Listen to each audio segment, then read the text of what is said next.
আপনি কি ইঙ্গিত পাচ্ছেন এখান থেকে? না, প্রথম যে ঘটনাটা ঘটেছে সেটা খুব বিপজ্জনক এবং একটা প্যাটার্ন যেটা তুমি বলছিলে স্বর্ণালী, সেটা তো বটেই। মানে একটা ঘটনা ঘটলে এটা নিয়ে আমি হয়তো আলোচনা করতাম না, কারণ যেহেতু এত একাধিক জেলা থেকে একই অভিযোগ আসে, সেক্ষেত্রে একটা প্যাটার্ন। হ্যাঁ, তো সেটা আমার প্রথম প্রশ্ন তো এইখানেই জাগছে, যেটা দীপকবাবুও বলছিলেন, যে নির্বাচন কমিশনকে আমরা দেখলাম যে সবকটা রাজনৈতিক দলই কিন্তু সাধুবাদ জানিয়েছে ভোটের পর। এটাও খুব আশ্চর্য, সাধারণত এমনটা দেখা যায় না। মানে সবাই সন্তুষ্ট, অধীর চৌধুরী থেকে শুরু করে বিজেপি থেকে শুরু করে টিএমসি থেকে শুরু করে সবাই সন্তুষ্ট। বিক্ষিপ্ত কিছু ঘটনা ছাড়া আমরা যারা সাধারণ মানুষ আমরাও সন্তুষ্ট যে হ্যাঁ, এবারে নির্বাচনটা অন্যান্য বারের চেয়ে একদম আলাদা। লাস্ট কয়েক বছরে আমাদের কাছে নির্বাচন এবং নির্বাচন পরবর্তী সময়টা আমাদের কাছেও একটা আতঙ্কের বিষয় হয়ে দাঁড়িয়েছিল। সেই জায়গা থেকে অনেক অনেক বেটার নির্বাচন কমিশন এবারে নির্বাচনটা পশ্চিমবঙ্গবাসীকে এখনো পর্যন্ত প্রথম দফায় উপহার দিতে পেরেছে। কিন্তু সেখানেই আমার এই প্রশ্ন, যেটা দীপকবাবু বলছিলেন, যে বৈধ কাগজ ছাড়া এবং পর্যাপ্ত নিরাপত্তা ছাড়া কি করে ইভিএমগুলোকে এক জায়গা থেকে আরেক জায়গায় নিয়ে যাওয়া হচ্ছে, এটা তো একটা খুব প্রাইমারি ব্যাপার। এটা তো আমরা মানে খুব সাধারণ কাজ করার সময় পরীক্ষার ক্ষেত্রেও যখন আমরা খাতাপত্র পাঠাই, সেখানেও কিন্তু একটা সই করতে হয়, একটা ফরওয়ার্ডিং লেটার লাগে। এটা তো খুব মিনিমাম একটা মানে প্রয়োজনীয় জিনিস, যে একটা বৈধ কাগজ থাকবে, যাতে করে কাউকে যদি কেউ চেস করেন তিনি বলতে পারবেন যে হ্যাঁ, এটা সরকারি দায়িত্ব, আমি এই সরকারি দায়িত্ব নিয়ে যাচ্ছি। এবং নিরাপত্তার ছাড়াই বা কী করে এই ইভিএমগুলো নিয়ে যাওয়া হচ্ছে। আমিও একই সঙ্গে তুমি যে আবেদন করছিলে, আমি আবেদন করব নির্বাচন কমিশনের কাছে যে এখনো পর্যন্ত হ্যাঁ, কিছু কিছু যে সমস্ত নির্দেশিকা জারি হয়েছে সেগুলো নিয়ে অনেকের ক্ষোভ আছে,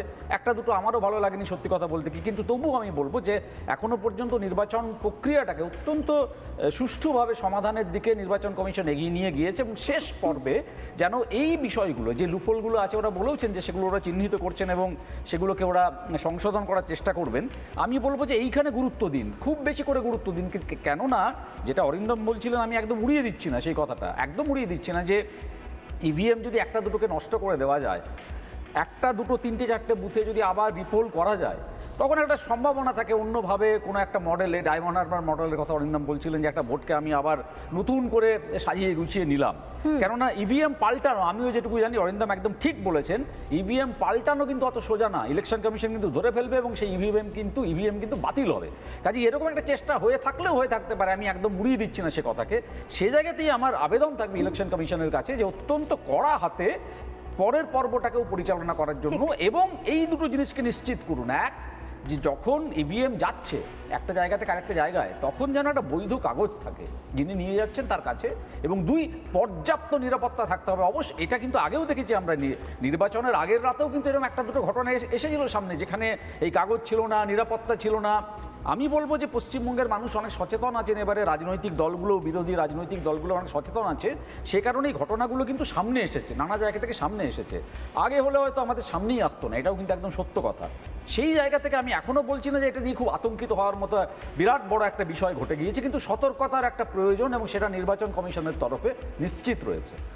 নানা ধরনের কন্টেন্ট দেখার জন্য লাইক করুন, শেয়ার করুন আমাদের ফেসবুক পেজ, সাবস্ক্রাইব করুন আমাদের ইউটিউব চ্যানেল।